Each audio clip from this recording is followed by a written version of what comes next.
નમસ્કાર બધાનું, હું શૈલેષ ઝોલા આપ સર્વનું નવા લેક્ચરમાં સ્વાગત કરું છું. દાખલા આપણે લાસ્ટ લેક્ચરમાં અન્યોન્ય પ્રયુક્તના અને આત્મપ્રયુક્તના ગણેલા છે. એ જ દાખલા આપણે આગળ વધારશું. બરાબર છે. રકમ તમારી સ્ક્રીનની સામે છે અને તમે જો ચાહો તો જાતે પણ દાખલો ગણી શકો છો. બરાબર. રકમ વાંચીએ આપણે. R1 ત્રિજ્યાની મોટી રિંગના કેન્દ્ર પર R2 ત્રિજ્યાની રિંગ ગોઠવેલી છે. અહીં R1 is very very greater than R2 છે. ટૂંકમાં મોટી રિંગ છે, ત્રિજ્યા બહુ મોટી છે અને નાની રિંગની ત્રિજ્યા બહુ નાની છે. તો તંત્રનું અન્યોન્ય પ્રયુક્ત શોધો. બંનેના આટા અનુક્રમે N1 N2 છે. એક આપણે મતલબ શું કહે છે, એક N1 આટાની R1 ત્રિજ્યાની મોટી રિંગ છે, એના સેન્ટર પર ખૂબ જ નાની R2 ત્રિજ્યાની અને N2 આટાની એક રિંગ ગોઠવેલી છે. તો આપણે આત્મપ્રયુક્ત શોધવાનું છે. એક કામ કરીએ, આપણે ડાયાગ્રામ દોરી દઈએ. આ મોટી રિંગ થઈ ગઈ, મોટી રિંગ જેને નામ આપું છું 1 નંબર, અને એના સેન્ટર પર આવી એક નાનકડી રિંગ છે. આવા ઘણા બધા આટા છે. બરાબર છે. આ થઈ ગઈ નાની રિંગ જેને નામ આપું 2 નંબર. બરાબર છે. તો મારે શોધવાનું છે તંત્રનું અન્યોન્ય પ્રયુક્ત. હું શું કરીશ, મોટી વસ્તુમાંથી હું પ્રવાહ પસાર કરીશ અને એના કારણે નાની વસ્તુ પર કેટલું ફ્લક્સ ઉત્પન્ન થાય એ શોધીશ. પછી કરી બેનો ભાગાકાર તો મને શું મળશે, અન્યોન્ય પ્રયુક્ત મળી જાય. તો લખાશે M બરાબર નાની રિંગ સાથે સંકળાયેલું ફ્લક્સ છેદમાં પેલી મોટી રિંગનો પ્રવાહ. લખી દો ગુજરાતીમાં, નાની રિંગનું કુલ ફ્લક્સ, કુલ ચુંબકીય ફ્લક્સ ના છેદમાં મોટી રિંગનો પ્રવાહ. સિમ્પલ વસ્તુ છે, મોટી રિંગનો પ્રવાહ. તો મારે શોધવું શું પડે, શોધવું એ પડે કે નાની રિંગ સાથે સંકળાયેલું ફ્લક્સ કેટલું છે. તો વિચારીએ આપણે, નાની રિંગ સાથે સંકળાયેલું ફ્લક્સ બરાબર શું આવશે, નાની રિંગના આટા ગુણ્યા નાની રિંગનો એરિયા ગુણ્યા મોટી રિંગનું ચુંબકીય ક્ષેત્ર. બરાબર ને, કે જેમાંથી પ્રવાહ પસાર થશે એ ઉત્પન્ન કરશે. અને મોટી રિંગનું સેન્ટર જે છે એ સેન્ટર પર જ નાની રિંગ આવી હશે, કારણ કે નાની રિંગ ઘણી નાની છે. નાની રિંગ ઘણી નાની છે એટલા માટે એના સેન્ટર પર જ આવી છે. બરાબર. B1 ઇન્ટુ વિચારો, રિંગ માટે મોટી રિંગમાંથી પ્રવાહ પસાર થાય છે તો મોટી રિંગના સેન્ટર પર B ક્યાં છે, અંદર તરફ હશે. તો B ક્યાં છે, અંદર તરફ છે. નાની રિંગનો એરિયા A2 ક્યાં છે, બહાર તરફ છે. B છે ખૂણો કેટલો, 0 અથવા x હોય છે તો અહીંયા છે cos θ બરાબર 1. લખતા નથી આપણે. તો ફ્લક્સ આવશે કેટલું, N2 A2 B1. કેટલો આવશે, N2 A2 B1. આટા N2 છે, એરિયા કેટલો, ચલો લખી નાખો. એરિયા શું આવશે, નાની રિંગનો એરિયા. એની ત્રિજ્યા આપી R2, તો એરિયા કેટલો આવશે, પાય R2 છે. કેટલો એરિયા આવશે, પાય R2 છે. તો માટે લખાશે ફ્લક્સ બીજી રિંગનું બરાબર શું આવશે અહીંયા, N2 પાય R2 સ્ક્વેર B1. એક વસ્તુ મળી ગઈ મને. હજી આમાં ઘટે છે B1. શું ઘટે છે, B1 ઘટે. B1 શોધવું પડશે. B1 શું છે, મોટી રિંગના કારણે, મોટી રિંગના પ્રવાહના કારણે મોટી રિંગના કેન્દ્ર પર ઉદ્ભવતું ચુંબક ક્ષેત્ર. તો લખું છું, અહીંયા દોરું છું.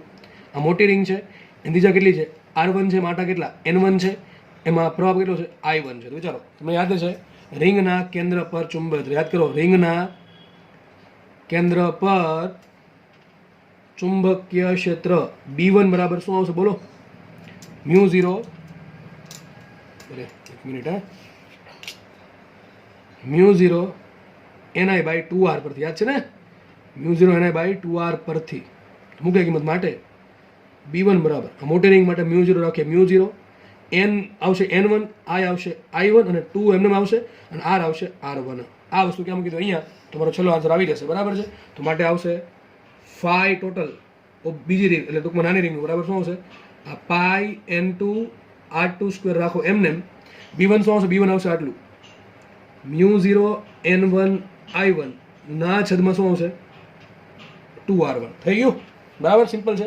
I1 ક્યાં જતું, છેદમાં. તો મને એમ મળશે કે નહીં મળે, માટે લખાશે M બરાબર φ2 એટલે બીજી રિંગનું કુલ ફ્લક્સ છેદમાં પહેલી રિંગનો પ્રવાહ I1 બરાબર શું આવશે, એ આપણે ટૂંકમાં I1 વગરનું પદ લખવાનું છે. તો વ્યવસ્થિત લખીએ તો અહીંયા આવશે પાઈ, પછી લખીએ N1 N2 μ0, પછી આવશે R2 સ્ક્વેર ઇન્ટુ આવશે R1. થઈ ગઈ વાત પૂરી. આવડે કે ન આવડે, સિમ્પલ દાખલો. જો કેટલો ઇઝી દાખલો છે. દાખલા આવા પૂછાય છે ભાઈ, ઇઝી છે, ખાઈ છે નહીં. બરાબર છે. અને કન્ટિન્યુઅસલી લાસ્ટ લેક્ચરમાં પણ આપણે દાખલા આવા ગણેલા અને આ લેક્ચરમાં આપણે દાખલા આવા ગણવાના છીએ. એટલે હવે તો દાખલા તમને આવડી જ જવા જોઈએ. બરાબર છે. અલગ અલગ સિસ્ટમ તમને સમજાવું છું, અલગ અલગ સિસ્ટમ લઈને તમને સમજાવું છું. લાસ્ટ લેક્ચરમાં આપણે સોલેનોઇડ જોયેલું, પછી ચોરસ જોયું, પછી લંબચોરસ જોયું, આજે જોયું 2 રિંગ. બરાબર છે. તો આટલું આવડી ગયું તો ગમે દાખલાનું આવડી જાય, મ્યુચ્યુઅલ ઇન્ડક્ટન્સનો અને આત્મપ્રયુક્તનો. બરાબર છે. આગળ વધીએ આપણે. ઓકે, ચલો આપણે આગળ વધીએ. મસ્ત દાખલો છે, એકદમ ઇઝી દાખલો. ચલો શું કહે છે જો. તો આપણે લાસ્ટ લેક્ચરમાં સોલેનોઇડ જોયેલું, પછી ચોરસ જોયું હતું, પછી લંબચોરસ જોયું હતું, હમણાં આપણે જોયું રિંગો જોઈ અને એક બાકી ટોરોઇડ બાકી છે. બરાબર, ટોરોઇડ ભણી લઈએ એટલે લગભગ બધા દાખલા આવી ગયા. ચલો જોઈએ આપણે શું કહે છે જો. એક ટોરોઇડની વર્તુળાકાર રિંગની, ટોરોઇડ તમે કીધું તો મેંદુ વડું યાદ રાખવાનું. ટોરોઇડ આવે એટલે મેંદુ વડું આવે. બરાબર ને. તો એક ટોરોઇડની વર્તુળાકાર રિંગની અંદરની ત્રિજ્યા R1 છે. મેં ખાલી અહીંયા દોર્યું છે ટોરોઇડ. પછી આપણે એમાંથી અહીંયા જવાનું છે. પહેલાં આપણે આ સમજવાનું છે, પછી આપણે આ ભાગ સમજવાનો છે. મેં ઓલરેડી દોરી નાખી છે આકૃતિ તમને સમજાવવા માટે, બરાબર છે. ચાલુમાં દોરી ના પડે એટલે. તો જુઓ, એક ટોરોઇડ છે. ટોરોઇડ એટલે શું થાય? એક આખી બંગડી જેવું, બરાબર છે ને? કંગન જેવું યાદ રાખવાનું. આવું તમે વિચારી શકો છો. આ ટોરોઇડ છે, બરાબર છે.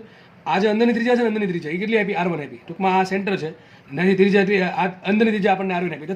તથા રિંગની જાડાઈ તૂટી છે. જો આ રિંગની જાડાઈ હશે, ટોરોઇડની એક જાડાઈ હોય, મેંદુ વડો એક જાડાઈ હશે. આ જાડાઈ, આને જાડાઈ કહેવાય.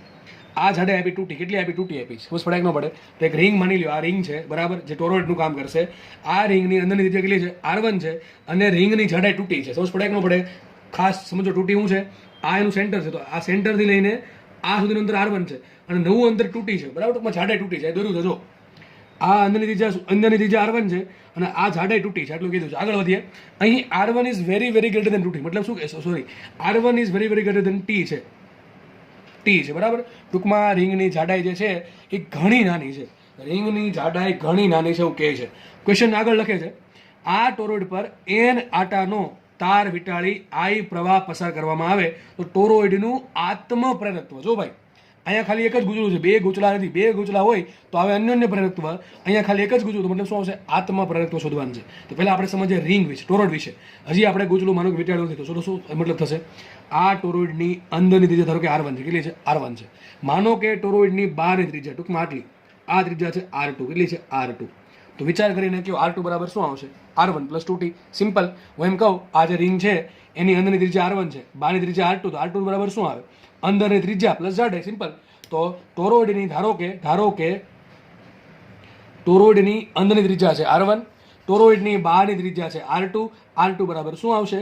R1 + 2T. આ કેમ જોઈએ છે હમણાં તમને કહું છું. આનું આ લખવાનું કારણ શું તમને કહું છું. તો R1 + 2T. આપણે હમણાં ભણ્યા કે R1 ની કિંમત T કરતાં બહુ મોટી છે. તો જો આ જાડાઈ છે કેવી હશે? નાની હશે. તો લગભગ જે ટોરોઇડ છે, આ મેં થોડું જાડું દોર્યું છે, જાડું છે સમજાવવા માટે.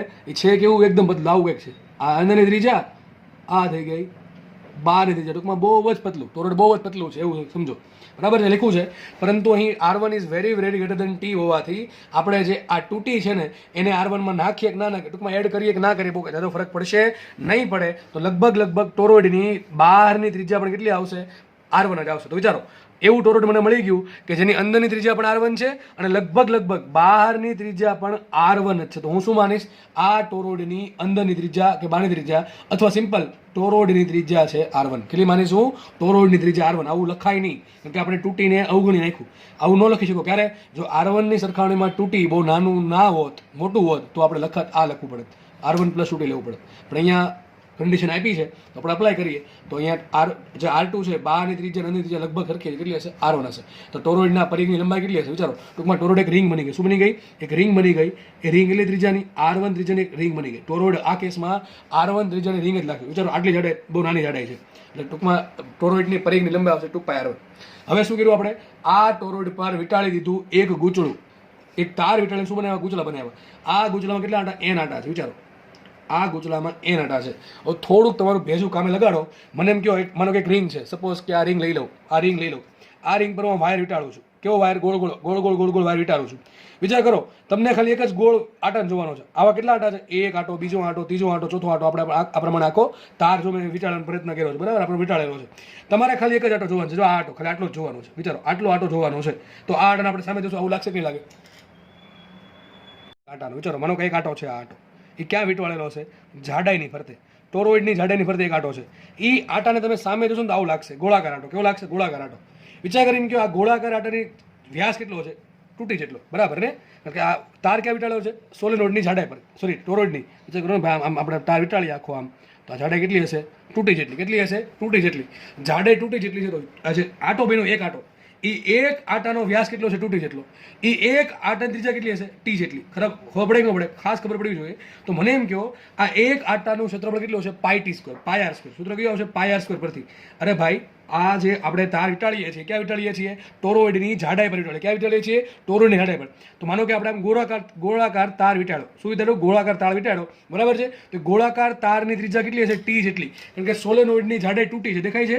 સોલેનોઇડની જાડાઈ તૂટી છે. તો જે તાર વીંટાળો હશે, એ તારનો વ્યાસ તૂટી હોય તો તારની ત્રિજ્યા કેટલી હોય? T જેટલી હોય કે ન હોય? તો વિચાર કરીને કહો, એ તારનું એક અથવા એ આટાનું ક્ષેત્રફળ કેટલું છે પાઈ ટી સ્ક્વેર. સર આને જરૂર ક્યાં પડશે? આ બધું કેમ તમે ભણાવો છો? ધીમે ધીમે બધી ખબર પડી જશે. હવે આપણે આવે ક્વેશ્ચન પર.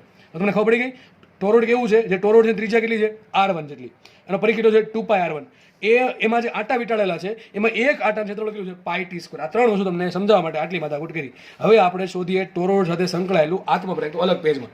તો વિચાર કરીને કહો, આત્મપ્રેરકત્વ એનું સૂત્ર શું આવે? L બરાબર કુલ ફ્લક્સ છેદમાં પ્રવાહ. બસ આ જ વસ્તુ છે. કુલ ફ્લક્સ છેદમાં પ્રવાહ શોધી નાખું તો મને શું મળે?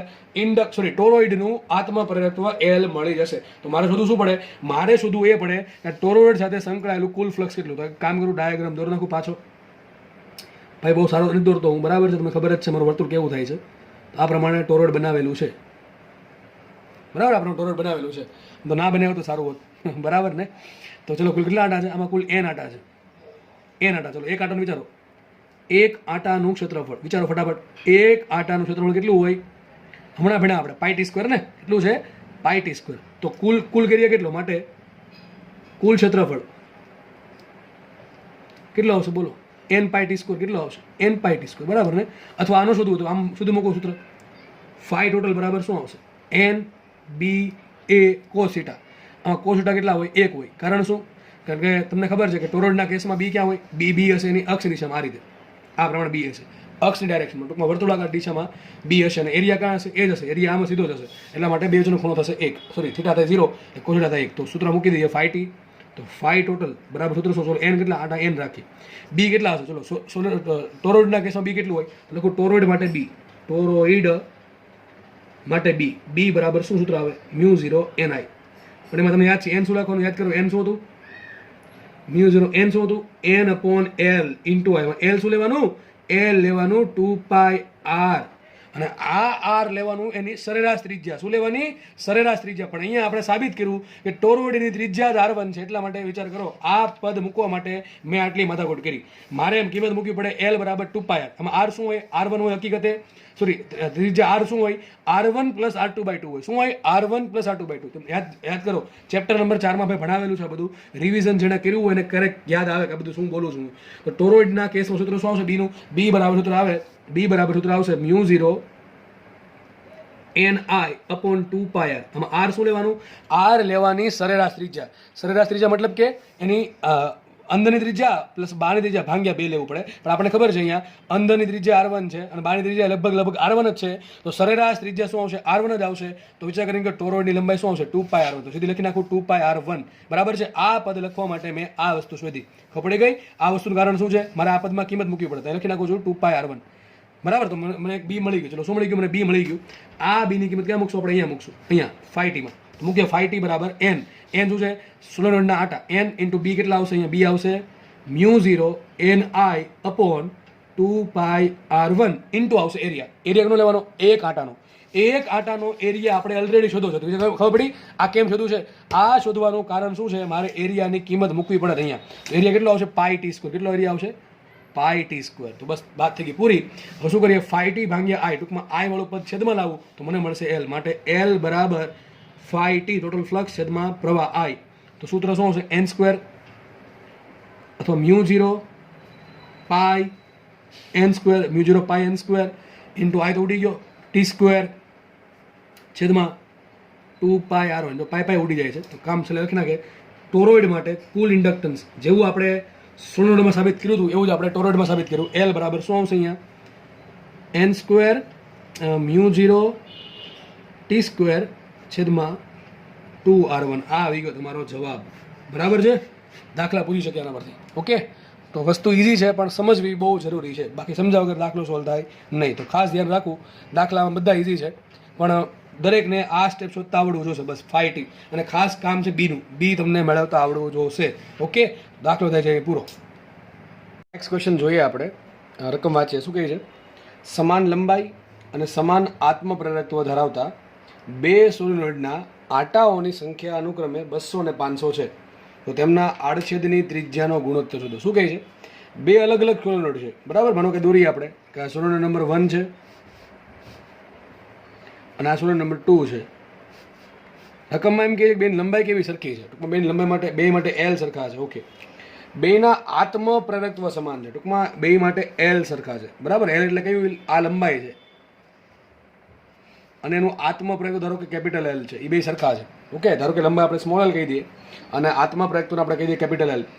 ધારો તો બે સોલેનોઇડના આટાઓની સંખ્યા અલગ અલગ છે. એક માટે છે ધારો કે એના નામ આપીએ આપણે N1, ધારો કે એના નામ આપીએ N1. આમાં N1 આટા છે, આમાં N2 આટા છે. N1 છે 200 ને N2 છે 500. તો ક્વેશ્ચન એમ છે કે બંને માટેની ત્રિજ્યાનો ગુણોત્તર શોધો. બંનેની જે આર્થની ત્રિજ્યા છે અહીંયા આર, બરાબર, એની આપણે રેડિયસનો ગુણોત્તર શોધવાનો છે. તો દાખલો ગણવો ક્યાંથી જોઈએ? અહીંથી ગણવો જોઈએ. બે માટે એલ સમાન છે. તો લખું છું સોલેનોઇડ 1 માટે, સોલેનોઇડ 1 માટે શું છે? આત્મપ્રેરકત્વ L1 બરાબર શું છે? સોલેનોઇડ 2 નું આત્મપ્રેરકત્વ. દાખલો ઇઝી છે, સોલેનોઇડ પણ આઈએમપી છે, ઇઝી છે પણ આઈએમપી છે, નું આત્મપ્રેરકત્વ. હવે તમને ડાયરેક્ટલી સૂત્ર યાદ હોય કે સોલેનોઇડનું આત્મપ્રેરકત્વ સૂત્ર શું આવે તો તમે ડાયરેક્ટ મૂકી શકો છો. મને યાદ નથી, હું મેળવી લઉં છું કે એલ બરાબર શું આવશે? કુલ ફ્લક્સ ભાગ્યા પ્રવાહ. કુલ ફ્લક્સ શું હોય તો સોલેનોઇડ માટે NBA/I, એમાં બી શું હશે? એન રાખો એમને. સોલેનોઇડ માટે બી શું હોય? μ0 NI, એટલે μ0 N શું હશે? N/L into I into area upon I. આગળ સાબિત કરાવેલું છે, આ લંબાઈ રાખીએ આપણે માટે. કેપિટલ લેવલ બરાબર શું આવશે? μ0 I ઉડી જશે, N²A/L આવું આવશે, બરાબર છે. તો લખું છું અહીંયા આ સોલેનોઇડ માટે શું લખાશે? μ0 N², બરાબર, μ0 N² A/L સોલેનોઇડ 1 માટે બરાબર શું હશે? બીજા માટે એ જ વસ્તુ, μ0 N² A/L બીજા માટે. એ રકમ આપણને સોરી એમ કીધું છે કે પહેલા સોલેનોઇડની લંબાઈ અને બીજાની લંબાઈ સરખી. તો લખી શકીએ અહીંયા L1 બરાબર L2 બરાબર L. ટૂંકમાં જો આ μ0 ઉડી જશે, L ઉડી જશે. કારણ શું? બંનેમાં બેમાં μ0 હરખા જ છે, લંબાઈ પણ સરખી. રોખું લખ્યું છે સમાન લંબાઈ છે, તો લંબાઈ પણ સરખી છે. તો શું વધશે? અહીંયા વધશે આવું N1² A1, બરાબર. બેનો એરિયા અલગ અલગ હશે કારણ કે ત્રિજ્યા અલગ અલગ છે, એટલે એરિયા અલગ અલગ હશે. તો N1² A1 બરાબર શું હશે? N2² A2. What is area? Solenoid માટે એરિયા શું હોય? πr². શું હોય? πr². પરથી તો મૂકે કિંમત માટે લખાશે N1² ઇન્ટુ પાઈ R1² બરાબર શું આવશે અહીંયા? N2² into pi R2². તો પાઈ ઉડી જાય, શું હશે છેલ્લે બધું? N1² R1² બરાબર N2² R2². આપણે આખા પદનું શું વર્ગમૂળ કાઢી લખાશે છેલ્લે N1 R1 બરાબર N2 R2. હવે મને આ ધારો કે N1 છે અને આ N2 છે. તો ક્વેશ્ચન એમ છે બંનેની ત્રિજ્યાનો ગુણોત્તર શોધો. તો સિમ્પલ મારે શોધવાનું છે R1 ભાગ્યા R2 બરાબર શું આવશે? ઊંધું થઈ જશે N2/N1. તો શું આવશે અહીંયા? N2 છે બસ 500 અને N1 છે 200. તો શું આવશે? 5/2. કેટલો આવશે? 2.5. મતલબ કે બીજું સોલેનોઇડ જે જે પહેલું સોલેનોઇડ છે એમાં આટા 200 જ છે, તેની ત્રિજ્યા મોટી હોવી જોઈએ. કેટલી હોવી જોઈએ? 2.5 ગણી હોવી જોઈએ. અને બીજું સોલેનોઇડ છે એમાં આટા વધારે છે 500, તો એમાં ત્રિજ્યા હોવી જોઈએ 2.5માં ભાગની. ટૂંકમાં એની 1 હોય તો ટૂંકમાં બીજા સોલેનોઇડની ત્રિજ્યા 1 હોય તો પહેલાંની 2.5 હોવી જોઈએ. એ રીતની સેટ થવું જોઈએ. ટૂંકમાં એનો ભાગાકાર 2.5 હોવો જોઈએ. દાખલો ઇઝી છે, દાખલો એથી સ્ટાર્ટ થશે. સમાન આત્મપ્રેરકત્વ છે એ ટોપિક એ પોઈન્ટને પકડીને દાખલો ગણવાનો છે, બરાબર. તો દાખલો આઈ થિંક ઇઝી છે. જેના ડાયરેક્ટલી સૂત્ર યાદ હોય છે સોલેનોઇડનું એને ડાયરેક્ટ મૂકી શકે છે અહીંયા, બરાબર. સિમ્પલ સંબંધ છે. ઓકે, ચલો આપણે આગળ વધીએ. દાખલો ઇઝી છે પણ હકીકત કહું છું આઈએમપી છે, ઘણો આઈએમપી દાખલો છે. આગળ વધીએ. ટૂંકમાં આવા દાખલા પૂછે તમને. નેક્સ્ટ ક્વેશ્ચન સોલ્વ કરીએ આપણે. શું કહે છે જો? એકમ ક્ષેત્રફળની રિંગને લંબરૂપે બી લાગુ પાડવામાં આવે છે. આ ચુંબકીય ક્ષેત્ર રેખીય રીતે ઘટીને શૂન્ય થાય છે. તો રિંગના આડછેદમાંથી વહેતો વિદ્યુત ભારનો જથ્થો કેટલો હશે? રિંગનો અવરોધ R લેવો. દાખલો બહુ ઇઝી છે પણ ઘણાને મગજમાં ન ઉતરે કે દાખલો ગણવો કેમ. ઘણી વખત આવો દાખલો સામે આવી જાય ત્યારે અક્કલ કામ કરતી બંધ થઈ જાય કે ભાઈ દાખલો કયા ચેપ્ટરનો છે, બરાબર. પહેલી વાત તો એ જ ખબર ન પડે કે દાખલો કયા ચેપ્ટરનો છે. પછી બીજી ખબર એ ન પડે કે ચુંબકીય ક્ષેત્રને વિદ્યુત ભારને શું લેવા દેવા છે. યાદ રાખજો, હજી કહું છું, જ્યારે પણ વિદ્યુત ક્ષેત્ર ચુંબકીય ક્ષેત્ર અને વિદ્યુત ભારની ડાયરેક્ટલી વાત આવે, બરાબર છે, વિદ્યુત ભારના જથ્થાની વાત આવે ત્યારે તમારે આપણે આ ચેપ્ટર યાદ કરવું પ્રેરણ, બરાબર છે. એમાં તમને એક થિયરી ભણાવી યાદ કરો કે ભાઈ ફેરેડે નિયમ પરથી સાબિત શું થાય? ફેરેડે નિયમથી સાબિત થશે એપ્સિલોન બરાબર ∆ϕ/∆t. તો ચલો માઇનસ લખું, માઇનસ લખી શકો છો, -∆ϕ/∆t. હવે યાદ કરો, હું ભણાવ્યું હતું કે મારે સંબંધ જોઈએ છે ફ્લક્સનો અને વિદ્યુત ભારનો, ફ્લક્સનો અને વિદ્યુત ભારનો જથ્થાનો, દેટ મીન્સ ∆ϕ અને ∆q નો. તો આ મને અહીં વોલ્ટેજ મળી ગયું. આપણને ખબર છે વોલ્ટેજ બરાબર લખાય પ્રવાહ ગુણ્યા અવરોધ R. બરાબર છે, પ્રવાહ ગુણ્યા અવરોધાર. તો epsilon is equal to I into R. હવે પ્રવાહ બરાબર લખાય delta Q by delta T. તો આપણે એમ બધો ફેરફાર મોટો મોટો લીધો એટલે આપણે લખી શકીએ. નાનો ફેરફાર હતો ડેલ્ટા જગ્યાએ ડી આવશે, આગળ કીધેલું છે. તો અહીંયા આવશે એપ્સુલા બરાબર પ્રવાહ જગ્યાએ મૂકું delta Q by delta t ભાગ્યા આર. તો એક કામ કરીએ, એપ્સુલા બરાબર શું હતું, minus delta phi by delta t. એક સમીકરણ આપણે આ મૂક્યું એપ્સુલાનું અને એક મૂકીએ આવડું બેન સરખાઈ દે તો લખાશે minus delta phi by delta t is equal to delta Q by delta t into R. Delta t cancel થઈ ગયા તો છેલ્લે સંબંધ આવશે delta q is equal to minus times delta phi by R. તો આ સંબંધ તમને પહેલાં પણ આપેલો છે, યાદ રાખજો. જ્યારે પણ ફ્લક્સની વાત આવે, ચુંબકીય ફ્લક્સની વાત આવે કે ચુંબકીય ક્ષેત્રની વાત આવે, અવરોધની વાત આવે અને સાથે સાથે વિદ્યુત ભારના જથ્થાની વાત આવે ત્યારે તમારે આ સૂત્ર મુજબ દાખલો ગણવો પડશે. બરાબર છે, આ સૂત્ર મુજબ દાખલો ગણવો પડશે. ચુંબકીય ફ્લક્સની વાત હોય કે ચુંબકીય ક્ષેત્રની વાત હોય, અવરોધની વાત હોય અને દાખલામાં વિદ્યુત ભારના જથ્થાની આ ત્રણેયની વાત હોય એટલે એક સૂત્ર આવશે delta q is equal to minus delta phi by R. હવે મારે ડેલ્ટા ક્યુ શોધવું હોય તો મારે બે વસ્તુ જોઈએ, માઇનસ ડેલ્ટા ફાઈ જોઈએ અને અવરોધ આર જોઈએ. અવરોધ આર તો રકમમાં આપી દીધો, બેઠો, ચલો આર આપી દીધો છે. વધુ શું ડેલ્ટા ફાઈ. ડેલ્ટા ફાઈ શોધવા માટે મારે શોધવું શું પડે, ફ્લક્સ. તો રિંગ સાથે સંકળાયેલું ફ્લક્સ. તો લખું છું રિંગ સાથે, આને આપણે સમીકરણ નંબર 1 આપીએ જેને આપણે કિંમત મૂકશું. રિંગ સાથે સંકળાયેલું ફ્લક્સ, સંકળાયેલ ચુંબકીય ફ્લક્સ. સૂત્ર શું આવશે ફ્લક્સનું, ફાઈ બરાબર NBA કોસ થીટા પરથી. શું આવશે, NBA કોસ થીટા પરથી. આપણને ખબર છે અહીંયા રિંગના આટા એક જ લીધા છે. ઓકે, એરિયા કેટલો આપ્યો છે, એરિયા એક જ આપ્યો છે, યાદ છે, એકમ ક્ષેત્રફળ. શું લખવું જોઈએ, એકમ ક્ષેત્રફળ. અહીંયા તમને એકમ ક્ષેત્રફળ ના આપે એની જગ્યાએ કોઈ પણ બીજું આપે તો એ લેવું પડે. આપણે લેશું A બરાબર 1. શું લેશું આપણે, A બરાબર 1 લેશું. B એમને રાખીએ અને થીટા બરાબર આવશે કેટલા, 0 ડિગ્રી. કારણ શું, રિંગના સમતલને લંબ રૂપે B લાગુ પાડ્યું છે. બરાબર, હવે ચેપ્ટર એન્ડ થવા એટલું તમને એટલું આઈડિયા હશે કે થીટા કેમ 0 આવ્યો. તો માટે ફ્લક્સ બરાબર શું આવશે, 1 ગુણ્યા B ગુણ્યા 1 ગુણ્યા 1. તો શું આવશે, ફ્લક્સ બરાબર B. શું આવશે, ફ્લક્સ બરાબર B. તમારા માટે લખાશે ડેલ્ટા ફાઈ બરાબર ડેલ્ટા B. તમને અહીંયા B જેવું જ લાગે કારણ કે એરિયા 1 થઈ ગયો. મોટા ભાગના કેસમાં એરિયા 1 નો આવે, આપણે અહીંયા એરિયા 1 આપ્યો તો આપણે 1 લીધું. માનો કે એરિયા 1 નથી આપ્યો, બીજો કંઈક આપ્યો તો તમારે એ લેવાનું. બરાબર, એમ કે ભાઈ 5 સેન્ટીમીટર સ્ક્વેરનો એરિયા તો 5 સેન્ટીમીટર સ્ક્વેર લેવાનો. ટૂંકમાં જે એરિયા કે એ લેવાનો. બરાબર છે, તો ચલો આવું થઈ જશે. તો ડેલ્ટા ફાઈ બરાબર શું છે, ડેલ્ટા B. તો મારે ડેલ્ટા ફાઈ મળી જાય તો મને ડેલ્ટા ક્યુ મળી જાય. તો સાબિત થયું આપણે કે ડેલ્ટા ફાઈ કેટલા છે, ડેલ્ટા B જેટલા. ડેલ્ટા B શું છે કે પેલા એમ કીધું કે એક રિંગ છે એમાં લંબરૂપે B લાગુ પાડ્યું છે. હવે છે ને B અચળ નથી, B ધીમે ધીમે ઘટે છે, એક સરખું ઘટે છે. લખ્યું છે રેખીય રીતે. ટૂંકમાં એક સરખો ઘટાડો થઈને છેલ્લે કેટલું થઈ જાય છે, શૂન્ય થઈ જાય છે. કેટલું થઈ જાય છે, છેલ્લે શૂન્ય થઈ જાય છે. તો છેલ્લે શૂન્ય થતું હોય તો લખાય માટે ડેલ્ટા ફાઈ બરાબર ડેલ્ટા B બરાબર શું આવશે, 0 માઇનસ B. પહેલા કેટલું હતું, B હતું, હવે કેટલું થઈ ગયું 0. તો કેટલું આવશે, માટે માઇનસ B આવશે. કેટલું ફ્લક્સ આવશે, માઇનસ B. તો કિંમત મૂકીએ સમીકરણ 1 માં. સમીકરણ 1 પરથી શું મળશે મને, વિદ્યુત ભારનો જથ્થો. ચલો શું આવશે, delta q is equal to minus delta phi by R. સૂત્રમાં આમાં કિંમત મૂકીએ માઇનસ ડેલ્ટા ફાઈ અપોન આરમાં મૂકીએ કિંમત. તો રાખીએ એમને માઇનસ એમને રાખો. ડેલ્ટા ફાઈ બરાબર શું આવશે, માઇનસ B બાય આર. તો છેલ્લો જવાબ આવશે B બાય આર. તો વિદ્યુત ભારનો જથ્થો આટલો પસાર થયો હશે. કેટલો, B બાય આર. પહેલાં જેટલું ચુંબક ક્ષેત્ર હતું એ ભાંગ્યા અવરોધ આર. તો રિંગમાં શરૂઆતમાં જેટલું આપણે B લાગુ પાડ્યું હતું એ B ભાંગ્યા અવરોધ કરો રિંગનું, તો તમને શું મળશે, આપેલ સમયમાં રિંગના કોઈ આડછેદમાંથી પસાર થતો વિદ્યુત ભારનો જથ્થો, એટલે કે આ વિદ્યુત ભાર પ્રેરિત થયો હશે. ઓકે, તો આ પ્રમાણે દાખલો સોલ્વ કરવાનો છે. અહીં તમને એરિયા દેખાતો નથી એનું કારણ એ છે કે એકમ ક્ષેત્રફળ લીધું છે, એની જગ્યાએ બીજું કંઈ આપ્યો એરિયા તો એ લેવો પડે. તો દાખલો ઇઝી છે, પણ હજી કહું છું જ્યારે પણ ત્રણેયની વાત હોય આ પ્રમાણે ત્યારે સૂત્ર આ યાદ કરવું ડાયરેક્ટલી. જો કે જેને યાદ ન હોય એના માટે મેં સાબિતી આપેલી છે, જે અગાઉ પણ આપેલી છે. દાખલા ઇઝી છે, પૂછાય એવા દાખલા છે, ભલે ઇઝી હોય. ચલો નેક્સ્ટ ક્વેશ્ચન ઘણો ઇઝી છે, ઘણો ઇઝી દાખલો છે. તમારે કોમન સેન્સનો યુઝ કરવાનો છે દાખલામાં. ચલો આપણે સમજીએ શું કહે છે. જો નીચેનામાંથી કયા કિસ્સામાં, એટલે કયા કેસમાં ગૂંચળાઓ વચ્ચે મહત્તમ અન્યોન્ય પ્રયત્નો સંકળાશે.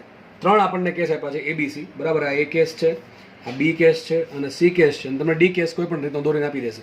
ક્વેશ્ચન એમ છે કે આ 3 કેસ છે આપણે હાલવા લીધેલા છે. એ ત્રણેય કેસમાંથી કયા કેસમાં ગૂંચળાઓ વચ્ચે મહત્તમ અન્યોન્ય પ્રયત્નો સંકળાય.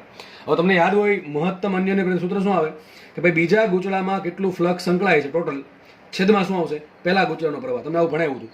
બરાબર, આપણે ભૂલી નથી જવાનું ભાઈ. બરાબર, બે ગૂંચળા વચ્ચે અન્યોન્ય પ્રયત્નો શું આવે કે એક ગૂંચળાનો પ્રવાહ અને આ પ્રવાહ ઉત્પન્ન થવાના કારણે કે ચુંબકીય ક્ષેત્ર રેખા ઉત્પન્ન થશે અને આમાંથી અમુક ચુંબકીય ક્ષેત્ર રેખા બીજા ગૂંચળા હારે સંકળાશે અને બીજા ગૂંચળા હારે સંકળાય તો બીજા ગૂંચળામાં સંકળાયેલી ચુંબકીય ક્ષેત્રમાં આપણે ખબર છે કે પહેલા ગૂંચળાના પ્રવાહ વડે ફેરફાર કરવાથી એમાં ફેરફાર થશે એટલે એમાં ઈએમએફ ઉત્પન્ન થાય. આપણે આ બધું જોયેલું છે બરાબર. તો ટૂંકમાં જુઓ, તમે પહેલા આકૃતિ જુઓ.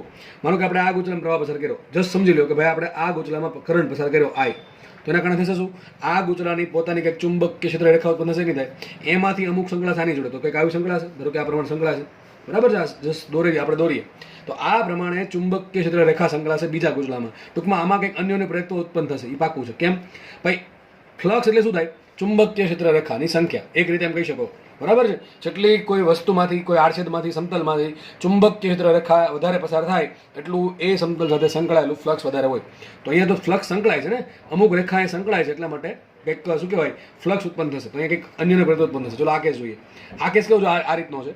એક પ્લેટ નીચે છે ને એક પ્લેટ આમ ઊભી છે. સમજ પડે? આ કેમ છે, આ પ્લેટ ને બીજી પ્લેટ આ પ્રમાણે ઉપર નીચે છે. આ પહેલો કેસ કીધો હતો, એક રિંગ નીચે એક રિંગ ઉપર, એની એક્ઝેક્ટલી આ રિંગ કેમ ખબર છે, આ બે જો દેખાય લંબ છે, આનો એરિયા આ પ્રમાણે છે, આનો એરિયા આ પ્રમાણે છે, બરાબર. તો થશે એવું કે આમાંથી અમુક ચુંબકીય રેખા પસાર થશે. તો વિચાર કરો, આનું બી ક્યાં છે, આનું બી આમ છે, બરાબર. એરિયા આ પ્રમાણે છે, ખૂણો કેટલો થઈ ગયો, થીટા થઈ ગયો 90 ડિગ્રી, થીટા થઈ ગયો 90 ડિગ્રી. તો અહીંયા થઈ ગયું ફ્લક્સ 0. કેટલું ફ્લક્સ આવશે, 0. ફ્લક્સ 0 આવશે તો m0 આવશે. અથવા તમે એમ સમજી શકો કે ભાઈ આ ગૂંચળામાંથી ધારો કે આપણે કરંટ પસાર કરીએ તો આની કંઈક ચુંબકીય ક્ષેત્ર રેખા આ પ્રમાણે ઉત્પન્ન થશે. હવે આમાંથી કેટલી પસાર થશે, 0. ભાઈ ઘણા કેસ પસાર થતો હોય, પણ આ સમતલ છે ને બહુ નાનું છે, બહુ પતલું છે, એટલે બહુ પતલા સમતલમાંથી લગભગ 0 જ માનવાની. આ પ્રમાણે હોત તો ઘણી બધી તો પસાર થાય, અહીંથી સમતલને લંબ રૂપે આ પ્રમાણે થશે. તો આ કેસમાં બી અને એરિયા એકબીજાને સમાંતર હશે, મહદઅંશે, એટલે મને થીટા આવશે 0, એટલે ફ્લક્સ આવશે મહત્તમ, ફ્લક્સ મહત્તમ આવે એટલે એમ કેવું આવશે, મેક્સિમમ આવશે. તો આ ટાઈપનો કેસ તમને હકીકત પૂછી શકે છે. એમાં બે રિંગ તમને લંબ આપી હોય, આ પ્રમાણે બે રિંગના સમતલ લંબ હોય તો બે વચ્ચે અન્યોન્ય પ્રયત્નો 0 આવશે. આ પ્રમાણે ગૂંચળા પણ લંબ હોય તો એનું પણ અન્યોન્ય પ્રયત્નો 0 આવશે. ચલો આ કેસ સોલ્વ કરીએ. ત્રીજા કેસમાં શું કહે છે, એક રિંગ આમ છે ને એક રિંગ આમ છે, તો કેટલી સંકળાય વિચારો, 0 સંકળાય, આમે ખબર પડી જાય, બરાબર. આને કંઈ લેવા દેવા જ નથી, કારણ કે આની જ્યારે ફ્લક્સની ચુંબકીય ક્ષેત્રની લાઈન છે એ આ ગૂંચળાના સમતલમાંથી પસાર થાય તો આના કારણે અહીંયા કંઈક ચુંબકીય ફ્લક્સ મળે, પણ અહીંયા મળવાનું જ નથી. તો આમે ખબર પડી જાય કે ફ્લક્સ 0 છે, ફ્લક્સ 0 તો મ્યુચ્યુઅલ ઇન્ડક્ટન્સ 0 આવશે, m0 આવશે. તો શું આન્સર આવશે, પહેલા કેસમાં મહત્તમ અન્યોન્ય પ્રયત્નો સંકળાશે. તો કોમન સેન્સની વાત છે. અહીંયા બે ગૂંચળા માટે એક શબ્દ આવશે, કપલિંગ ફેક્ટર. શું આવશે, કપલિંગ ફેક્ટર, જે ડિપેન્ડ કરે ગૂંચળાની ગોઠવણી પર, જેની ચર્ચા થોડાક સમય પછી કરવામાં આવશે. કપલિંગ ફેક્ટર કે, બરાબર છે. એટલે કપલિંગ ફેક્ટર શું છે, બે ગૂંચળા પાસે રાખેલા છે, પાસે રાખવાના કારણે પહેલા ગૂંચળાની અમુક લાઇન્સ, કઈ લાઇન્સ, મેગ્નેટિક લાઇન્સ, એટલે મેગ્નેટિક ફિલ્ડ લાઇન્સ, એટલે કે ચુંબકીય ક્ષેત્ર રેખા બીજા ગૂંચળામાંથી પસાર થાય. હવે આ ગોઠવણ પર ડિપેન્ડ કરે. વિચારો, આ બે ગૂંચળા વચ્ચે જેટલું અંતર ઓછું એટલું આમાંથી આની જે લાઇન છે એ વધારે પસાર થશે. આમાંથી કઈ લાઇન, ચુંબકીય ક્ષેત્ર રેખા. જેટલું આ બીજું ગૂંચળું દૂર છે એટલી ઓછી પસાર થશે. પછી આપણે બીજા કંઈક સાઈડમાં મૂકીએ, જેમ કે જો લંબ મૂક્યું છે, અહીંયા પણ લંબ મૂક્યું તો 0 લાઈન પસાર થાય છે. એટલે ટૂંકમાં બે ગૂંચળા વચ્ચેની કે ગોઠવણી પર ડિપેન્ડ કરશે કપલિંગ ફેક્ટર, બરાબર છે. ઓકે, તો ચલો, જેટલો કપલિંગ ફેક્ટર મોટો એટલું ફ્લક્સ મોટું, જેટલું ફ્લક્સ મોટું એટલું મ્યુચ્યુઅલ ઇન્ડક્ટન્સ મોટું આવશે, બરાબર. તો દાખલાનો આન્સર શું આવશે, સિમ્પલ એ આન્સર આવશે, કોમન સેન્સ. ઓકે, આગળ વધીએ. ચલો નેક્સ્ટ દાખલો ગણીએ. હજી કહી દઉં છું, નેક્સ્ટ દાખલો મોસ્ટ આઈએમપી દાખલો છે. જીમાં અને નીટમાં દાખલા આવા પૂછાવાના ચાન્સ મેક્સિમમ છે, બરાબર છે. તમને શું કીધું, જો એક સર્કિટ આપી છે, આ એનો એ પોઈન્ટ છે, એમાંથી ધારો કે એક 5 એમ્પિયરનો કરંટ ફ્લો થાય છે, આવું આપ દોરેલું છે. આગળ વધતા એક 2 એમ્પિયરનો અવરોધ આવે છે, આગળ વધતા એક 20 વોલ્ટની બેટરી આવે છે, આગળ વધતા એક 10 મિલી હેનરીનું ગૂંચળું આવે છે અને છેલ્લે બી પોઈન્ટ આવે છે. ક્વેશ્ચન એમ છે, આપેલ સર્કિટ માટે di/dt 10³ એમ્પિયર પર સેકન્ડ, મતલબ આ એમ કહેવા માંગે છે કે આપેલ સર્કિટમાં જે કરંટ છે ને એ કેટલો છે, 1 સેકન્ડમાં 1000 એમ્પિયર જેટલો વધઘટ થાય છે. તો ક્વેશ્ચન એમ છે, VB એ શોધો. ટૂંકમાં બી પોઈન્ટ અને એ પોઈન્ટ વચ્ચે PD શોધવાનો છે. યાદ કરો, આવા દાખલા તમને યાદ આવવા જોઈએ, જેમાં એક અવરોધ છે, બેટરી છે, માનો કે આવા 4-5 અવરોધો છે. એ યાદ આવે છે, યાદ આવવો જોઈએ KSL, કિર્ચોફ સેકન્ડ લો, યાદ કરો. કિર્ચોફનો બીજો નિયમ યાદ કરો, કિર્ચોફનો બીજો નિયમ યાદ છે બધાને? ભાઈ તમારા માટે ચેપ્ટર 3માંથી મોસ્ટ આઈએમપી વસ્તુ છે કિર્ચોફનો બીજો નિયમ. તમને આવું શીખવાડેલું છે કે તમે એક પોઈન્ટ પરથી બીજા પોઈન્ટ પર ગતિ કરો તો કિર્ચોફનો બીજો નિયમ કેવી રીતે વાપરવાનો, બરાબર છે. અવરોધની દિશામાં પ્રવાહ જતો હોય તો માઇનસમાં થાય, બેટરીનો પહેલા ઋણ છેડો આવે તો પ્લસ લખવાનું, ધન છેડો આવે તો ઋણ લખવાનું, બરાબર. સામે દિશામાં પ્રવાહ આવે તો પ્લસ PD આપવાનું. આવું તમને શીખવાડેલ છે કિર્ચોફના બીજા નિયમમાં. તો આ દાખલો પણ સેમ ટુ સેમ કિર્ચોફના બીજા નિયમ પરથી સોલ્વ કરવાનો છે. હું અહીંયા માત્ર એક દાખલો ગણાવું છું, તમને આવો ભવિષ્યમાં કોઈ પણ દાખલા ગમે એટલા પૂછાઈ જાય તમને ડેફિનેટલી આવડવા જોઈએ. કિર્ચોફનો બીજો નિયમ આવડે તો, જે આપણે ચેપ્ટર નંબર 3માં ખૂબ સારી રીતે શીખી ગયા છીએ. અહીંયા ખાલી વધારાની વસ્તુ શું છે? ઇન્ડક્ટર. તો મારે બસ એ જ શીખવાડવાનું છે, ઇન્ડક્ટરનો વહીવટ કેમ કરો. અવરોધનો વહીવટ તમને આવડવો જોઈએ, બેટરીનો વહીવટ તમને આવડવો જોઈએ. જો તમને નથી આવડતો તો પ્લીઝ રિક્વેસ્ટ છે મારી કે પહેલાં જોઈ લો આગળના લેક્ચર્સ, બરાબર છે? પછી તમને મજા આવશે. બાકી કિર્ચોફના બીજા નિયમ વગર તમારું પેપર અધૂરું રહેશે, પાકું છે. ઓકે, ચલો. તો હવે તમને યાદ આવું કરાવી દઉં કે આપણે આવું જોયેલું કે એક ઇન્ડક્ટર છે, ધારો કે એક છેડો એ છે ને એક છેડો બી છે. એક છેડો છે એ, એક છેડો બી, બરાબર છે? તો માનો કે આ ઇન્ડક્ટરમાંથી આ જેટલો કરંટ ફ્લો થાય છે અને આ કરંટ છે ને અચળ ના હોવો, યાદ રાખજો.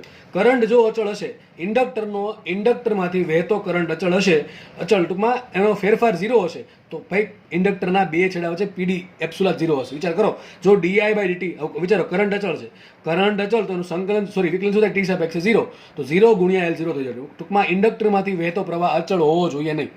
ઇન્ડક્ટરમાંથી વહેતો પ્રવાહ જો 0 હશે તો ઇન્ડક્ટરના બે છેડા વચ્ચે પીડી 0 હશે. તો યાદ રાખજો, ઇન્ડક્ટરમાંથી વહેતો પ્રવાહ સતત બદલાવો જોઈએ સમય હારે, તો જ ઇન્ડક્ટરના બે છેડા વચ્ચે પીડી ઉત્પન્ન થશે. તો આપણે આગળ વધીએ. હવે વિચારો, તો યાદ રાખવાનું છે કે ઇન્ડક્ટરમાંથી આટલું કરંટ પસાર થશે અને એમાં ફેરફાર થાય ડીઆઈ બાય ડીટી જેટલો, તો બે છેડામાં ટૂંકમાં આ છેડામાંથી આ છેડા તરફ જતા આટલો પીડી ઘટશે. કેટલો ઘટશે? આ માઇનસ બધા ઘટાડો, ઘટી જશે L into D I by dt જેટલો પીડી ઘટશે, બરાબર? એ અને બી છેડામાં પીડી કેટલો હશે? ટૂંકમાં એ છેડાનું વોલ્ટેજ બી છેડા કરતાં કેટલું મોટું હશે? L into D I by dt જેટલું મોટું હશે, બરાબર? યાદ રાખજો, ઇન્ડક્ટરમાંથી કરંટ પસાર થયો હોય કોન્સ્ટન્ટ હોય તો ઇન્ડક્ટરના બે છેડા વચ્ચેનું પીડી 0 હશે. ટૂંકમાં આ છેડા પાસે અને આ છેડા પાસે વોલ્ટેજ કેટલું હશે? સરખું હશે. કેટલું હશે? સરખું હશે. બે વચ્ચે ડિફરન્સ 0, બે વચ્ચે પીડી 0, મતલબ કે બે વોલ્ટેજ સરખા હશે. એટલે ઇન્ડક્ટરમાંથી કોન્સ્ટન્ટ કરંટ વહેશે તો આવું થશે. શું થશે? એના બે છેડા વચ્ચે સમાન વોલ્ટેજ હશે, ટૂંકમાં બે છેડા વચ્ચે પીડી 0 હશે, બરાબર છે? અને જો કરંટમાં વધઘટ થશે સમય હારે તો આ પ્રમાણે એમાં શું થશે? પીડી ઉત્પન્ન થશે. ઓકે, ચલો. તો દાખલો આપણે સોલ્વ કરીએ છીએ. દાખલો સોલ્વ કરીએ તો મને શું માંગ્યું છે? VBA માંગ્યું છે. કામ કરીએ આપણે એથી સ્ટાર્ટ કરીએ. યાદ કરાવો કંઈક ભણાવ્યું હતું, બરાબર છે? આપણે શું ભણાવ્યા હતા? એથી સ્ટાર્ટ કરવાનું. ચલો, બંધ સર્કિટ હોય તો કોઈ પોઈન્ટ નહીં, આપણે તો ખુલ્લી સર્કિટ છે તો કંઈક પોઈન્ટ આવશે. ચલો, અહીંથી સ્ટાર્ટ કરીએ. આવશે VA. આગળ વધીએ. અહીંયા કરંટ કેટલો આવ્યો? I બરાબર 5 એમ્પિયર આપ્યો. અહીંયા અવરોધ આવ્યો R બરાબર 2 ઓહ્મ. અહીં બેટરી આપી 20 વોલ્ટની અને L બરાબર શું છે? L ઇન્ડક્ટન્સ છે 10 મિલી હેનરી. ચલો આપણે આગળ વધીએ. તો કરંટ આગળ વધીએ. ચલો, 5 એમ્પિયરનો કરંટ છે, અવરોધમાંથી પસાર થયો. આપણે ક્યાંથી ક્યાં જઈએ છીએ? આપણે જઈએ છીએ A થી B તરફ. ક્યાંથી જઈએ છીએ? A થી B તરફ. તો જે રસ્તે જાઉં છું A થી B, એ જ રસ્તામાં કરંટ પસાર થયો અવરોધમાંથી, તો શું આવશે? માઇનસ આવશે. માઇનસ IR, બરાબર ને? માઇનસ આવ્યા. ચલો આગળ વધીએ.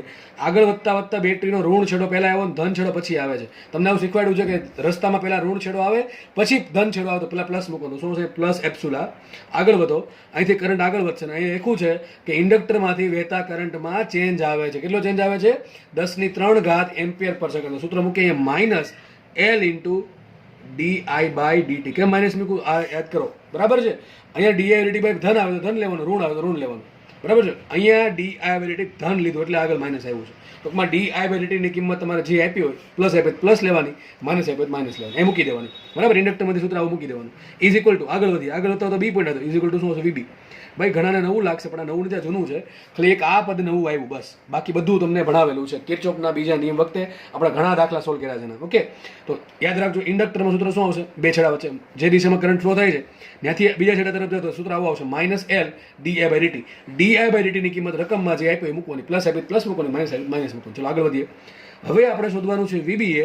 ધેટ મીન્સ કે શોધવાનું છે VB માઇનસ VA. તો કામ કરીએ, આને જવા દો, આ બાજુ લખાશે VB માઇનસ VA બરાબર શું આવશે? આને વ્યવસ્થિત કરીએ તો epsilon minus IR minus L into D I by DT. સીધી વાત છે, બરાબર છે? આવું આવશે. મૂકીએ માટે VB minus VA that is VBA. મૂકી દો કિંમત, તો શું આવશે? આ કેટલા આપ્યા આપણને? 20 વોલ્ટ. કેટલી બેટરી છે? 20 વોલ્ટ. ત્યાં આવશે 20 માઇનસ આગળ તો પ્રવાહ કેટલો? 5 એમ્પિયરનો પ્રવાહ છે, 5 એમ્પિયરનો. અવરોધ કેટલા? 2 ઓહ્મનો, તો ગુણ્યા 2 માઇનસ એમને.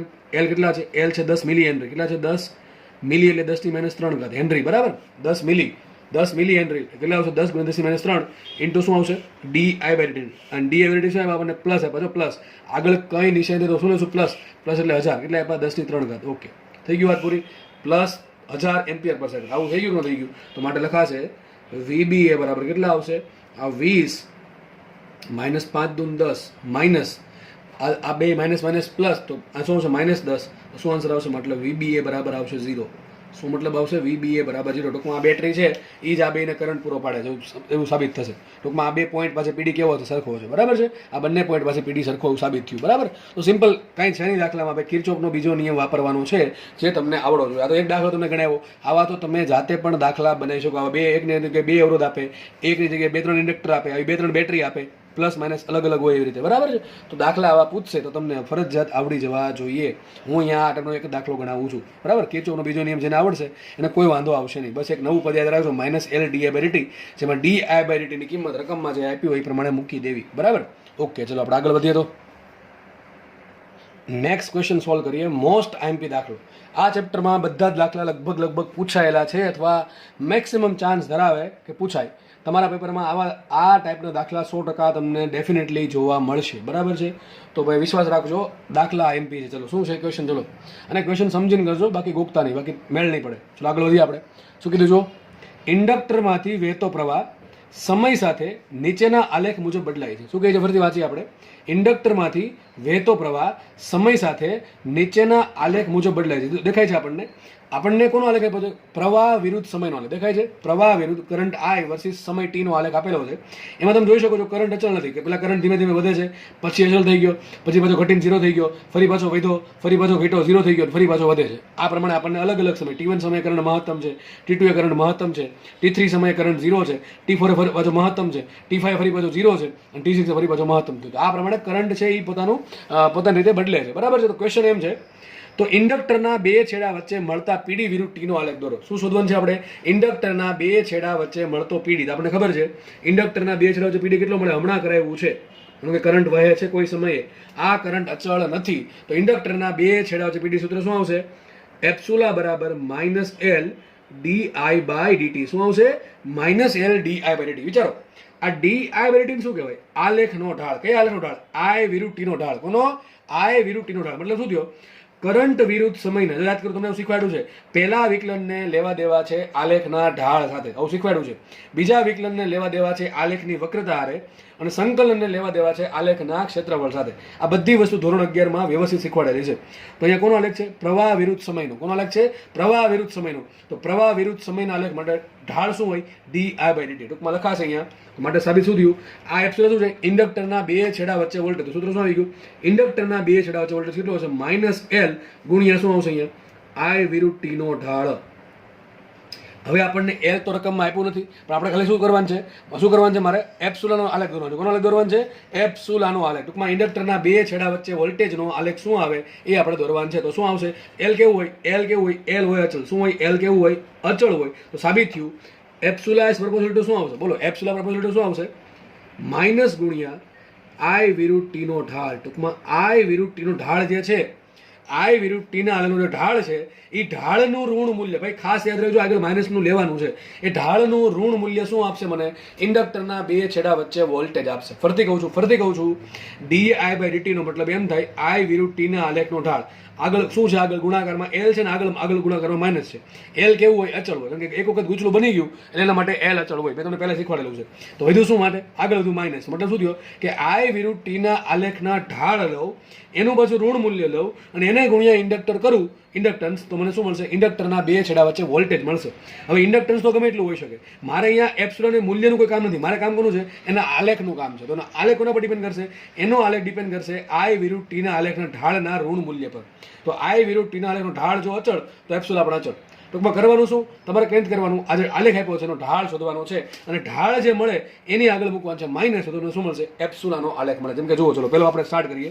પહેલા સમય કેટલો? 0 થી T1. જુઓ 0 થી T1 કરંટ કેવો? કરંટ વધે છે ઘટે છે? કરંટ વધે છે. ઢાળ છે ધન કે ને?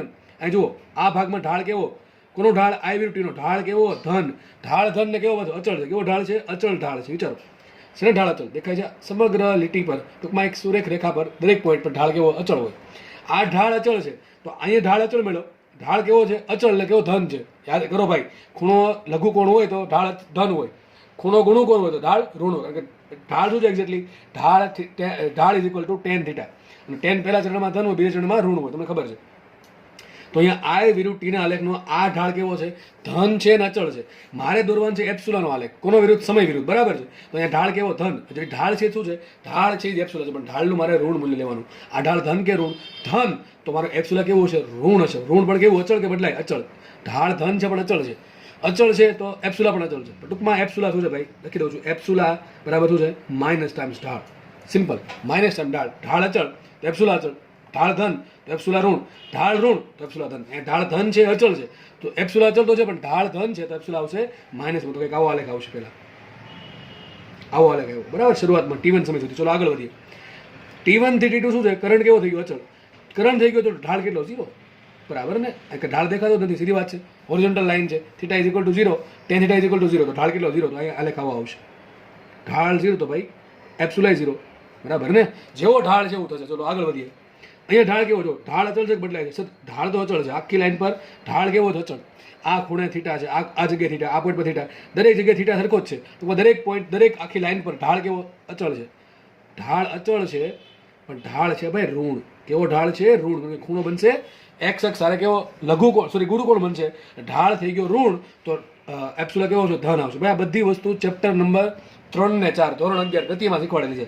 ગતિવાળા ચેપ્ટરમાં બધું શીખવાડેલું છે. ઢાળ લેવો કેમ, ક્યારે ધન લેવો, ક્યારે ઋણ લેવો, બધું શીખવાડેલું છે. તો આ કેસમાં ઢાળ અચળ છે પણ ઋણ છે, એના આગળ માઇનસ મૂકો તો એપ્સુલા કેવો આવશે? એપ્સુલા આવશે ધન અને અચળ. તો કંઈક આલેખ આવો કંઈક આવશે. ચલો આગળ આપણે T3 પર પહોંચી ગયા. T3 પર આપણે જોયું T3 થી T4 વચ્ચે, T3 થી T4 વચ્ચે ઢાળ કેવો છે? અચળ છે. તો ઢાળ અહીંયા અચળ છે. ઢાળ અચળ છે અને કેવો છે? ધન છે. તો એપ્સુલા કેવો આવશે? એપ્સુલા આવશે ઋણ. તો T3 થી T4, T3 થી T4, અહીંયાથી અહીંયા. બરાબર ને? ઢાળ ધન તો એપ્સુલા આવશે ઋણ. તો કંઈક આલેખ આવો કંઈક હોઈ શકે. બરાબર. ડિપેન્ડ કરે કે આ વેરિએશન કેટલું થાય છે. હવે આપણે ખાલી આલેખ જ દોરીએ છીએ તો આ ભાઈ આ લીટી બધી છે એ કે જરૂર નથી કે એક લાઈન પર જ આવે. એ ડિપેન્ડ કરે કોના પર? -L ઇન્ટુ આ ઢાળ પર. આપણે ખૂણો તો કાંઈ પહોંચે નહીં, એટલે આપણે એપ્રોક્સિમેટ આલેખ દોરીએ છીએ. ધારો કે આ પ્રમાણે દોરી દઉં છું આલેખ. બરાબર. આલેખ પ્રમાણે આલેખ મળશે. T3 થી T4 વચ્ચે ઢાળ અચળ, એપ્સુલા અચળ. ચલો આગળ વધીએ. T4 થી T5 વચ્ચે ઢાળ કેવો છે? અચળ છે. ઢાળ અચળ છે પણ છે કેવો? ઋણ છે. કેવો છે? ઋણ. તો એપ્સુલા કેવો છે? ધન આવશે. તો T4 થી T5 ઢાળ અચળ ને ઋણ, એપ્સુલા એવું ધન. ઓકે આગળ વધીએ. T5 થી T6 ઢાળ અચળ કે બદલે? ઢાળ અચળ છે. ઢાળ અચળ છે ને કેવો છે? ધન છે. તો એપ્સુલા કેવો આવશે? ઋણ. T5 થી T6 ઢાળ આ પ્રમાણે આલેખ આવશે. તો બધા પોઈન્ટને જોડીએ આપણે તો કંઈક આલેખ આવો મળશે. જો કે આમ જોડી ના શકાય, ડોટેડ લાઈન દોરવી પડે, પણ હવે ચાલશે. બરાબર છે? તો આપણને કંઈક આવો આલેખ તમને મળશે. તો આ તમારો જવાબ થઈ ગયો. બરાબર છે? ટૂંકમાં આ બધી વસ્તુ ડિપેન્ડ કરે ઢાળ પર. ઢાળ અચળ તો એપ્સુલા અચળ, ઢાળ ધન તો એપ્સુલા ઋણ, ઢાળ ઋણ તો એપ્સુલા ધન. બસ આટલી ખબર પડે તો દાખલો સોલ્વ થઈ જાય. હજી કહું છું માઇનસ ભૂલતા નહીં. એક ઓપ્શન કેવો આપ્યો ખબર છે? આ માઇનસ લીધા વગરનો. ટૂંકમાં માઇનસ નો લ્યો, જે આલેખ આવે એવો ઓપ્શન 100% આપ્યો જ હોય. એટલે રોકડા 5 માર્ક જવા માટેનો ઓપ્શન એ હશે. પણ આ ટૂંકમાં આમાં માઇનસ કન્સિડર કરવાનું છે, મગજમાં રાખવાનું છે, માઇનસ ભૂલવાનું નથી. ચલો તો દાખલો સોલ્વ થાય છે. દાખલો ઘણો ઇઝી છે. આવા દાખલામાં રોકડા માર્ક્સ આવે, કોન્સેપ્ટ ખબર હોય તો. બરાબર. આપણે આગળ વધીએ હવે. ચલો નેક્સ્ટ આપણે હવે હું થિયરી સાબિત નથી કરતો, તમને બધાને ખબર જ હશે એટલા માટે સાબિતી આપી નથી. બાકી આપણે જે સૂત્ર ભણ્યા હમણાં, epsilon is equal to -L dA/dt, આ સૂત્રનો યુઝ કરીને આરામથી સાબિત થઈ શકે એવું કે માનો કે કોઈ સમયમાં L ઇન્ડક્ટરમાં કોઈ સમયે I જેટલો પ્રવાહ વહે છે, તો એ સમયે જ્યારે કરંટ જ્યારે I છે ત્યારે ઇન્ડક્ટરમાં કેટલી ઉર્જા સંગ્રહાય? ઇન્ડક્ટરના ગૂંચળામાં સંગ્રહાયેલી ઉર્જા કેટલી હશે? ½ Li². અને આ ઉર્જા સંગ્રહાય ચુંબકીય ક્ષેત્ર સ્વરૂપે. હજી કહું છું. બરાબર છે? ઉર્જા E બરાબર શું આવશે? ½ Li². આપણે આગળ ભણી ગયા છીએ એસી વાળા ચેપ્ટરમાં. સાબિતી બહુ સિમ્પલ છે. સાબિતીમાં શું છે? હવે મેં સાબિતી તમને કહું છું બરાબર કેમ કરવાની. જસ્ટ તમને પહેલાં કહી દઉં કે અહીંયા કેમ લખું સર કોઈ સમય, આ કેમ અંડરલાઈન કરવી પડે છે? યાદ કરો, હમણાં કીધું હતું ઇન્ડક્ટર છે. ઇન્ડક્ટર બરાબર આ પ્રમાણે ઇન્ડક્ટર છે, એમાંથી I જેટલો કરંટ પસાર થયો. તો ઇન્ડક્ટરનો એક આ છેડો અને એક આ છેડો, વચ્ચે PD કેટલો હશે? PD હશે -L dI/dt. તમે જુઓ એ પદ કયું છે? અહીંયા L ઇન્ટુ I નથી આવતું, L ઇન્ટુ dI/dt આવે. ટૂંકમાં કરંટનો ફેરફાર આવે છે સમય આવે. જો કરંટ અચળ થઈ ગયો તો ઇન્ડક્ટરના બે છેડા વચ્ચે EMF 0 અને EMF 0 તો ઉર્જા 0. ટૂંકમાં યાદ રાખજો, ઇન્ડક્ટરને કામ કરવા માટે શું થવું જોઈએ? ટૂંકમાં ઇન્ડક્ટર છે એમાં બે છેડા વચ્ચે PD થવા માટે, PD હોવા માટે કન્ડિશન શું છે? ઇન્ડક્ટરમાંથી જે પ્રવાહ પસાર થાય છે એ સતત બદલાતો હોવો જોઈએ, સમય હારે અચળ હોવો જોઈએ નહીં. અચળ થઈ ગયો તો ઇન્ડક્ટરના બે છેડા વચ્ચે PD 0 છે. એટલે લખ્યું છે આ જે કરંટ છે એ અચળ નથી. આ કરંટ અચળ નથી, સમય સાથે અચળ નથી. આ કરંટ સમય સાથે બદલાય છે. કરંટ સમય સાથે કેવો છે? બદલાય છે, અચળ નથી. કરંટ અચળ નથી. હવે કરંટ અચળ ન હોય તો એમાં સંગ્રહાયેલી ઉર્જા પણ અચળ ના હોય. કારણ શું છે? સૂત્ર સીધું છે, હાફ એલ આઈ સ્ક્વેર. એમાં હાફ કેવા? અચળ, એલ કેવા? અચળ. પણ કરંટ બદલશે તો ઉર્જા બદલશે, યાદ રાખજો, બરાબર છે? તો ઇન્ડક્ટરમાં કોઈ સમય, જો લખ્યું, ચોખ્ખું લખ્યું છે, કોઈ સમયે આઈ જેટલો પ્રવાહ પસાર થતો હોય ત્યારે ઇન્ડક્ટરમાં સંગ્રહાયેલી ઉર્જા આવશે હાફ એલ આઈ સ્ક્વેર, બરાબર છે? લીધું છે. આ ઉર્જા જે તે સમયના પ્રવાહ આઈ પર ડિપેન્ડ કરશે. કારણ કે ઇન્ડક્ટરમાંથી પેલા અવરોધ જેવું નથી કે અવરોધમાંથી એક સરખો પ્રવાહ વહેતો. ઇન્ડક્ટરમાં એવું નથી. ઇન્ડક્ટરમાં દરેક સમયે પ્રવાહ અલગ અલગ હોય, એ હોવો જરૂરી છે, બાકી પીડી 0 થઈ જશે, બરાબર ને? હવે સાબિત કેમ કરવાનું? કે ભાઈ ચલો, ઇન્ડક્ટરના બે છેડા વચ્ચે પીડી આટલું હોય, બરાબર છે? હવે મારી પાસે આ વોલ્ટેજ મળ્યું, આટલું વોલ્ટેજ ઉત્પન્ન થયું, તો વોલ્ટેજના કારણે પાવર મળે કે ના મળે? એટલે પાવર આરામથી મળે. પાવર સૂત્ર શું આવશે? પી બરાબર વીઆઈ. શું આવશે? પી બરાબર વીઆઈ. પણ એ પાવર તમને કોઈ ઇન્સ્ટન્ટ મળશે. ટૂંકમાં બે બાજુ આઈ વડે ગુણ નાખો, બરાબર છે? પછી જે પદ આવશે એનું સિમ્પલ સંકલન કરો તો તમને શું મળે? તમને મળશે આ તમને કોઈ સમયે મળશે, એનું સંકલન કરો તમને શું મળશે? આખા સમયગાળામાં આટલી ઉર્જા સંગ્રહ પામી હશે, બરાબર? ટૂંકમાં હાફ એલ આઈ સ્ક્વેર એવું સાબિત આરામથી થઈ જશે. ઓકે, ચલો. બીજું એક વસ્તુ પણ તમને ખબર છે, આપણે આ ભણી ગયા છીએ વિદ્યુત ચુંબકીય તરંગ, બરાબર? આવું આપણે ભણ્યા હતા કે કોઈ વસ્તુ છે એમાં ચુંબકીય ઉર્જા સંગ્રહ પામી હોય, બરાબર છે? તો એ ચુંબકીય ઉર્જાના કારણે એમાં ચુંબકીય ઘનતા કેટલી? ચુંબકીય ઉર્જા ઘનતા શું ભણ્યા હતા આપણે? ચુંબકીય ઉર્જા ઘનતા B²/2μ0. તમને યાદ હશે આ વસ્તુ. અને આપણે ભણ્યા હતા વિદ્યુત ઉર્જા ઘનતા, યાદ છે ને? Half E square ER sorry epsilon 0, બરાબર? ભણ્યા હતા આપણે હાફ એપ્સિલોન 0 E સ્ક્વેર. આપણે ભણી ગયા છીએ. આ થઈ ગઈ વિદ્યુત ઉર્જા ઘનતા અને આ છે ચુંબકીય ઉર્જા ઘનતા. સૂત્ર ડાયરેક્ટ યાદ રાખવાનું છે. ઉર્જા ઘનતા કોને કહેવાય? ઇન્ડક્ટરમાં કેટલી ઉર્જા સંગ્રહ પામી છે ભાગ્યા કેટલા કદમાં સંગ્રહ પામી છે, બરાબર છે? ટૂંકમાં કદ આરે લેવા દેવા છે ઉર્જા ઘનતાને. ટૂંકમાં ઇન્ડક્ટરમાં સંગ્રહાયેલી કુલ ચુંબકીય ઉર્જાને અનુરૂપ ઉર્જા ઘનતા, ટૂંકમાં આને કહેવાશે રો. આપણને ખબર છે રો છે શું છે? ચુંબકીય ઉર્જા ઘનતા. સૂત્ર શું આવશે? કુલ વિદ્યુત ક્ષેત્ર કુલ ઉર્જા, ઇન્ડક્ટરમાં સંગ્રહાયેલી કુલ ઉર્જા ભાગ્યા ઇન્ડક્ટરનું કદ. ટૂંકમાં કેટલા વોલ્યુમમાં, કેટલા કદમાં આ ઉર્જા ઇન્ડક્ટરમાં સંગ્રહ પામી છે. તો આ પણ આરામથી સાબિત થાય છે. તમને યાદ છે એટલે સાબિત થઈ નથી. B²/2μ0. હકીકત μ0 ના આવે. μ0 શું છે? ઇન્ડક્ટરની અંદર ખાલી માધ્યમ કયું હોય? શૂન્ય અવકાશ હોય અથવા હવા હોય તો આવે. બાકી બીજું કોઈ માધ્યમ હોય શું આવશે? B²/2μ. સૂત્ર શું આવે? B²/2μ. એ મ્યુ શું છે? ઇન્ડક્ટરની અંદરનું પ્રેઝન્ટ જે માધ્યમ છે એ આવશે. તો અહીંયા બહુ સિમ્પલ થિયરી છે આ બંને, બરાબર? તમને સૂત્ર ડાયરેક્ટ યાદ છે, યાદ રાખવા. તો ઇન્ડક્ટરમાં સંગ્રહાયેલી ઉર્જા હાફ એલ આઈ સ્ક્વેર, ઇન્ડક્ટરમાં સંગ્રહાયેલી ઉર્જા ઘનતા તો આવશે B²/2μ0, બરાબર છે? ઇન્ડક્ટરના બે છેડા વચ્ચે પીડી કેટલો હશે? Epsilon -L/dI/dt. એટલે dI/dt આવે છે એટલે કરંટમાં ચેન્જ થવો જોઈએ સમય આરે, તો જ પીડી હશે. પીડી વગર હશે નહીં.